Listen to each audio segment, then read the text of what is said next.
once you've been told that someone is dead, my job is to go in and confirm that death, checking for life signs, listening to their chest. Normally after that, you might spend another 30 seconds just in there.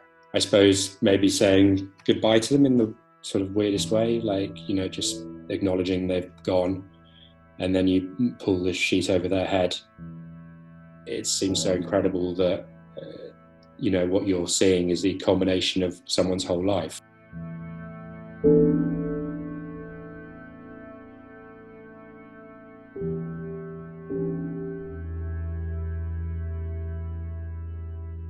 The only things that unify us is that we are all born and we will all die. Death is not abnormal, it is perfectly normal.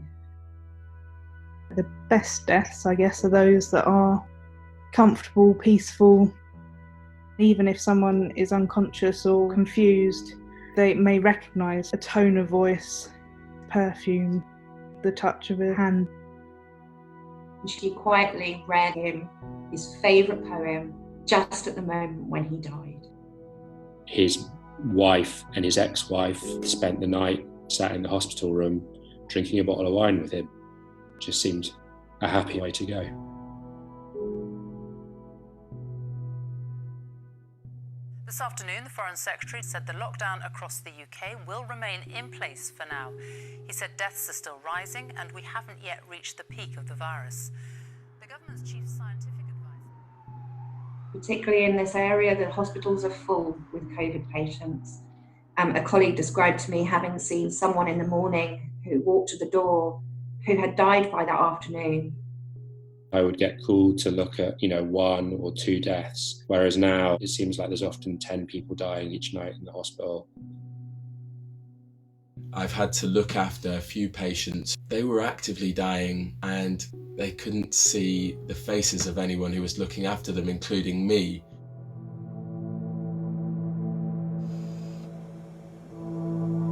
You sort of try and smile with your eyes, you try and show them some emotion or some human side, and make them feel like they're not alone at the end of their life.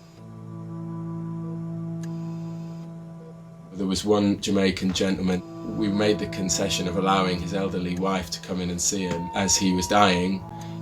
She had to wear a mask, she had to wear an apron, she had to wear gloves to see and touch her husband at the end of his life.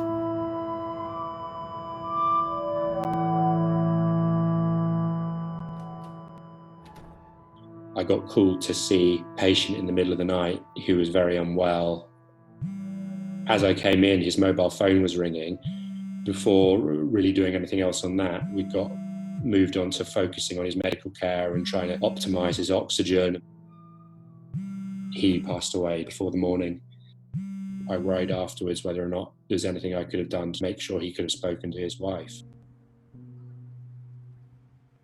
We've now had to make a blanket rule of family members not being able to come into the intensive care department. People aren't even able to come into the mortuary to be there with the body of their loved one because of infection control reasons. And I think there's going to be a huge amount of kind of emotional trauma that comes out of the back of COVID because people haven't been able to process the deaths of their loved one.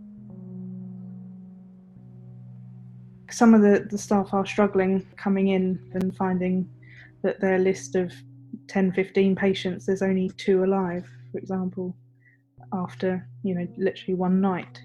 There's a real issue in palliative medicine with emotional burnout, but we're doing what we can to give people as comfortable and as normal a death as possible. But, this is a completely abnormal situation and we're learning as we're going along. I do think in the UK we're quite resistant to talking about death. Potentially something that this awful pandemic will do is making people kind of much more aware of their own mortality and making it much more acceptable to be talking about. When we are scared, the first instinct is to turn your face away from what is scaring you. And I think it's not a time to be doing that. I think it is a time to connect, converse, and just be clear about what's important. This too will end, and we will come through this, and we may have changed, and some of that will be for the worst, but some of that also must be for the good.